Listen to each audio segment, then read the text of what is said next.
looks like I've saved up quite a bit.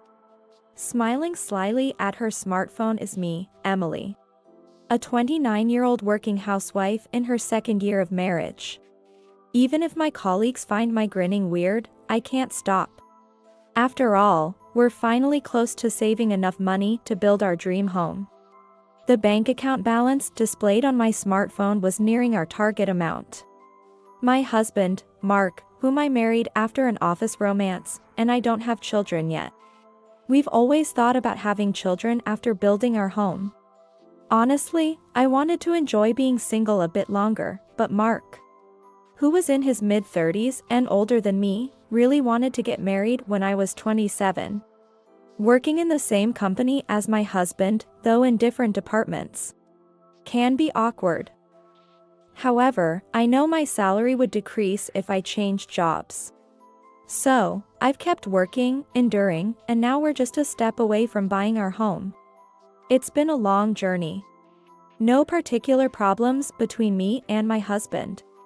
Work is going well, savings are on track. Living an ordinary marriage, working an ordinary job, and buying an ordinary home. Continuing such an ordinary life is what I consider my greatest happiness. But life, being what it is, cannot always be smooth sailing. The troublesome part for me is the relationship with my in-laws. That's been the biggest issue in our marriage. I return home to our rented apartment after work. It's a bit cramped for 2 people. But we've been putting up with it until we save enough for our home. The moment I open the front door and hear the sound of a woman's voice, my fatigue instantly increases. Sigh. They're here again today. I sigh heavily in my heart.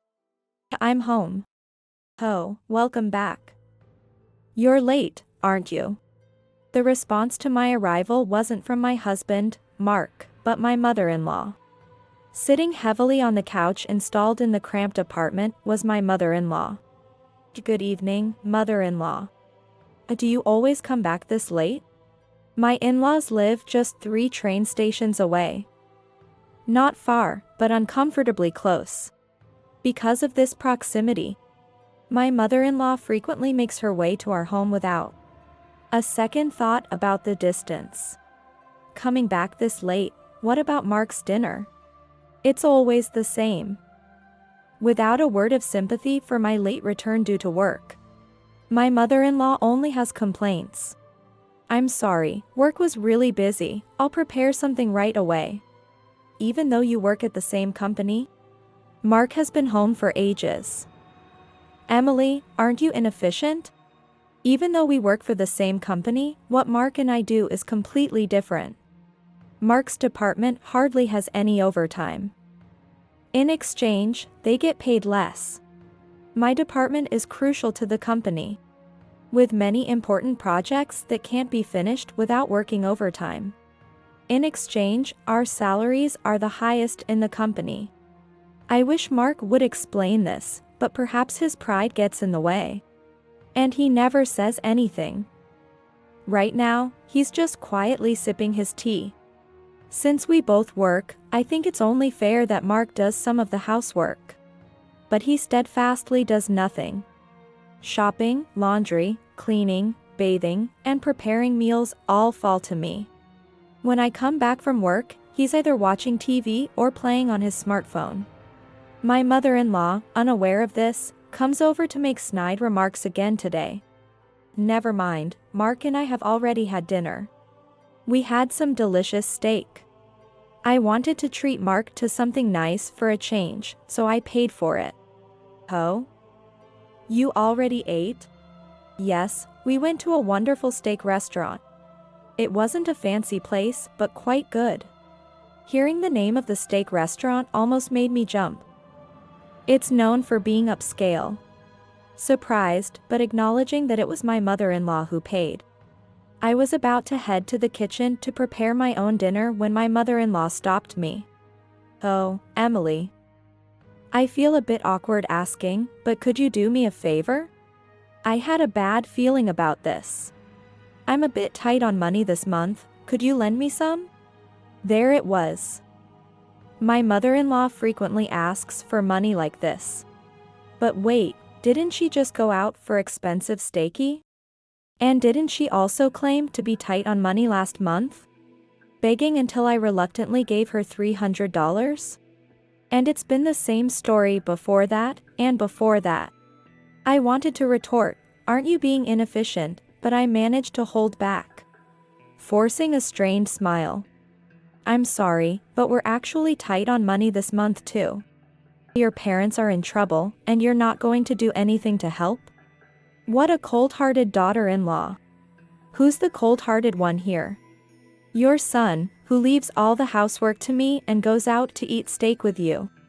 Seems much colder to me. Finally, my husband, Mark, spoke up for the first time. Emily is always so stingy. My mom is in trouble, you know? You should help out a bit. Is it really that tight this month? Never mind. Look, Mom, I'll help you out. With a sigh, Mark took out his wallet and handed my mother-in-law $500. Oh, Mark is such a kind and wonderful son. I'm so proud of him. Unlike Emily. Stunned into silence. I could only watch as my mother-in-law glared at me before heading towards the entrance. Just when I thought she was leaving and felt a sense of relief, she turned back to glare at me again. Mark, if you ever want to divorce this wife who squanders your salary, you can always come back home, you know? Yeah. I'll think about it. With those words, my mother-in-law slammed the door behind her as she left. What do you mean by that? Turning around, Mark was already lying on the sofa with his smartphone in hand. I confronted him. Why did you give her $500? If we have that kind of money to spare, it should go towards our household expenses. I had a reason for saying this. While Mark pays the rent for this apartment, that's all he does. Utilities, communication bills, groceries, miscellaneous expenses, all are paid by me. Simply because Mark refuses to contribute more. What are you talking about? I'm paying the rent, aren't I? How greedy can you get, expecting more from me? That was always Mark's excuse for not contributing financially. I'm paying for everything else, including the phone bill for the smartphone you're holding. That's only natural. You earn more than I do. That doesn't mean you can just do nothing. We're barely managing our living expenses and savings as it is. Oh? So we have enough to save? Then it's all good. See? Reacting to my mention of savings, Mark stretched out his hand towards me. What's with that hand? After giving Mom $500, I'm a bit short. Give me some spending money. What? Don't joke around. Despite keeping almost all of his salary for himself, except for the rent, Mark always claims to be short on cash every month. Until now, I've reluctantly given him money, citing men's social obligations. But I wasn't going to hand it over so easily today. If I give you money, it's the same as giving it to your mother. Why should I pay for your and your mother's steak? It's fine, it's like doing a good deed for my parents. What about me? Neither my mother-in-law nor Mark ever thanked me. It felt like nothing but a financial loss. And what was that about considering divorce? Exactly what it sounds like. If you're going to be so stingy, I'll have to think about my options. After dropping that bombshell, Mark locked himself in the bedroom, even locking the door. In our small apartment, there's not much space. Locked out of the bedroom, I had no choice but to sleep on the sofa. Amid these stressful days, my only comfort was checking my bank account balance. After enduring my mother-in-law's sarcastic comments and financial demands, I opened my smartphone to check my bank account before starting overtime at work. Logging into my savings account from my single days, I thought about how close I was to affording our dream home when my eyes froze on the screen. What's this? Shocked, I hastily apologized to my boss and rushed home. Mark. Are you here? What? You're back early today. Mark looked surprised, but in front of him was an array of what seemed like expensive steak. And he wasn't alone. Welcome back, Emily. We're just visiting. My in-laws were there. Not just my mother-in-law, but my father-in-law as well. What are you doing? What do you mean? We're eating steak. Emily, would you like some? Steak. Where did the money for that come from? Oh, we had some extra income. Extra income? What do you mean by that? As I pressed for answers, Mark and my in-laws seemed taken aback.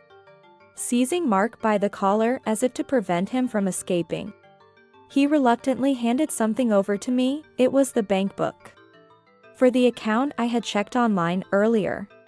Flipping it open, I was speechless at the transaction history. What is this?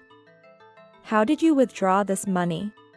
Well, I thought maybe this was the PIN, and it worked. It worked isn't the point. How could you just withdraw money from someone else's account? My carefully saved money from before our marriage had been massively withdrawn. Mark admitted to it nonchalantly, laughing it off without a hint of remorse, which infuriated me beyond measure. Stop nagging. We're married, aren't we? What's yours is mine. Don't joke around. This is the money I saved up desperately before we got married. Give it back. Emily, what are you saying? A wife's belongings are her husband's. It's obvious. To think Emily has been saving up such a large sum while being supported by Mark. You really are a greedy woman. Exactly. You should be more grateful to me. Who do you think you're living thanks to? It was unbelievable.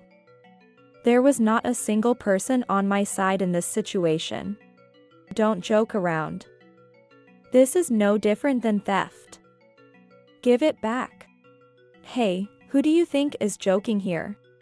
Mark seemed taken aback by the accusation of theft, his irritation apparent. Have you forgotten that I'm the one paying the rent here? Plus, I have to deal with entertainment for work and even support my parents.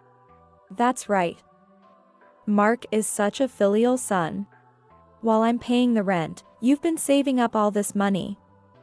Must be nice. You only pay the rent. And there's hardly any entertainment expenses. You beg me for money while claiming to support your parents. Shut up. You're the wife, you're supposed to listen to what me and my parents say. What? Be thankful I haven't divorced a useless wife like you. With that, Mark dragged me out of the house. Wait. What are you doing? You don't deserve any steak. Go cool off outside. I never imagined I'd be kicked out. After standing there dumbfounded for a while, I ended up spending the night in a business hotel. When I returned home the next day, only Mark was there. Relieved that my in-laws were gone, Mark suddenly presented a piece of paper to me. It was a divorce form, already filled out by him. What's this? Listen, if you complain about anything from now on, it's divorce. If you don't want to divorce, then just quietly follow what I say. I'll be managing the savings from now on. With that, Mark waved the bank book in front of me and started to leave. Where are you going? I'm going out for drinks. You got a problem with that? Want a divorce? With a sneer, Mark left. What a fool. Does he really think threatening me with divorce will make me comply? My love for Mark had completely vanished. Besides, that bank account Mark took. He must think there's still money left in it. I've already withdrawn everything and transferred it to another account. I've always been uneasy about keeping all my money in one place, so I have multiple accounts. The account Mark got his hands on was just one of them. I filled out my part of the divorce papers left by Mark. Such a fool, Mark. Leaving the signed divorce papers as if it was a threat was actually what I wanted. Holding the divorce papers, I quickly packed my things and left the house. After spending another night in a business hotel the next day, I took the day off work and submitted the divorce papers as soon as the office opened. Then I headed straight to a real estate agent. Actually, while at the business hotel last night, I had found a property that caught my eye. A new single-family home close to the station, perfect for commuting. It was almost love at first sight. The exterior and interior were almost exactly what I wanted. I decided to buy the house right after viewing it. Things were hectic after that. Staying in a business hotel for the move would be too expensive. So I stayed with a friend after explaining my situation while preparing for the move. I had to start from scratch with furniture and handle various procedures. I was so busy I completely forgot about my ex-husband and former in-laws. Hey, Emily. So, I was startled when Mark showed up in my department one day. Oh right, we work for the same company. As Mark called out to me loudly, drawing everyone's gaze, he walked up to me without any concern. Why aren't you answering your phone? I just thought it wasn't necessary. I remembered Mark had been calling non-stop. It was annoying and I was busy, so I ignored it. You withdrew money from the account on your own, didn't you? Stop messing around. Why haven't you come back home? Do you really want to get divorced? Oh, it's fine. We're already divorced. And that money in the account was mine. I can do whatever I want with it. It seems he still thinks the word divorce is a threat. My nonchalant response left Mark looking utterly dumbfounded. What a silly face he's making. It's laughable. What? Divorce you? You prepared it for me after all. I just submitted it gratefully. What? I won't accept this. Whether you accept it or not, the divorce is finalized. Oh, and I've already informed the company and completed the procedures. You might have some paperwork to do too, so make sure to report it to your boss. With that, I returned my gaze to my computer as if the conversation was over. I'm busy. Divorce. Where are you living now, leaving your stuff at the house? I took what I needed. I'm fine. I've bought new stuff and am living comfortably. So where are you living? That's none of your concern. It's a matter of privacy. Could you please not pry into other people's business? After that, Mark fell silent. Feeling out of place under the gaze of my colleagues and bosses, Mark silently left the department. My colleagues sympathized, saying how tough it must be for me. The comfort of my new home was unparalleled. The scent of a new house is irreplaceable, and it's spacious and comfortable to live in. But since I had just moved in, there were still many things I needed. Today, some appliances I ordered online were supposed to arrive. That's when the doorbell rang. Oh, they're here, I thought as I opened the door. I regretted it immediately. I cursed myself for not checking the intercom first. Standing there was mother-in-law. Technically, my former mother-in-law, but I blurted it out in surprise. There she was, standing right there. Right behind her was my father-in-law. And behind them, Mark was standing. It's been a while, Emily. We're coming in. Wait, what? Ignoring my protests, my former mother-in-law marched into the house, looking around as if appraising the place. I not bad for a property. Oh, this furniture is nice too. Move it to my room, will you? There's also a guest room. Nice, then this will be our room. Excuse me. What's with these curtains? Terrible taste. I'll choose new ones for you, so give me the money. The garden is quite spacious too. Maybe I'll start a vegetable garden. What are these people talking about? Confused, I turned to Mark. Mark, what is this? Be happy, Emily. Just as I was about to demand an explanation, my former mother-in-law interrupted me. She had a triumphant look on her face. It's not much of a house, but it's an acceptable gift to your parents. If it were a two-family home, we'd move in. What? Of course, you, as the daughter-in-law, will do all the household chores. We'll let you off with giving us a monthly allowance of $1,000. What? I'm not sure what I was being told. Were they aliens? I couldn't understand and just tilted my head in confusion. You mean, as the daughter-in-law? I'm actually single now, you know? What? The former mother-in-law looked shocked. I was just as surprised. Mark hadn't told them? I don't accept it. Mark may shout, but the divorce is final. We are complete strangers now. Saying that turned my former mother-in-law's face pale. What do you mean? You're abandoning your parents? My parents live in the countryside. I was thinking of calling them over soon. Don't joke. This house is ours. No, it's mine, actually. What is this person talking about? This is my house, bought with my saved money and in my name. Then where are we supposed to live? I don't know, and it's not my problem. Apparently, they had sold their house, already finalizing the contract. They plan to live a comfortable life in this house with the money from selling their house and the money they expected to get from me.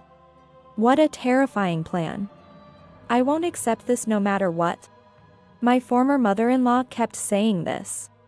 But it doesn't matter whether she accepts it or not. We're complete strangers now, and this house is mine. I don't accept, I absolutely won't accept. In her anger, my former mother-in-law actually tore down the curtains. Hey, what are you doing? This. Such bad taste is unnecessary. Since this is my house, I'll do as I please. Right, a wife's things are her husband's. Your things are mine. Listen, I don't accept the divorce, and both my parents and I will live here. Mark also shouted. Oh no. This is getting out of hand. And just then, finally, I heard sirens. I had secretly called the police when Mark and my former mother-in-law entered the house. The police finally arrived. Hey, what are you doing? We haven't done anything wrong. That's right, if you're taking anyone, it should be this woman. The three of them were making a scene, yelling at the police. Don't they understand that entering someone's house without permission is trespassing? And breaking things is vandalism? After making a scene, they weren't arrested, but the three were taken away by the police. What a tumultuous day. Afterward. After being released by the police, Mark came back several times demanding reconciliation. Each time ending up in trouble with the police again. He also followed me around at work until I spoke to a supervisor, who then sternly warned him. Misusing his wife's savings and storming the new house became a rumor in the company. As a result, Mark became an outcast, which led to his resignation. Apparently, the situation affected him mentally, making it difficult for him to find another job. The former in-laws, having sold their house, moved into the cheap apartment Mark and I used to live in. The house was old and poorly maintained, so it couldn't have sold for much. The three of them will likely live modestly in that cramped apartment with whatever money they had. Finally free from everything, I'm living a comfortable life in my own home. I asked my parents from the countryside if they wanted to live with me. But they said they're not ready to move yet, so for now, I enjoy my peaceful single life. Maybe I'll consider remarriage if the right opportunity comes, but for now, I'm fine. I'd like to get a dog, something I couldn't do in an apartment. I also want to try gardening and host home parties with friends. Looking out at the blue sky through the window, I think about how I want to live happily, trying all the things I couldn't do before.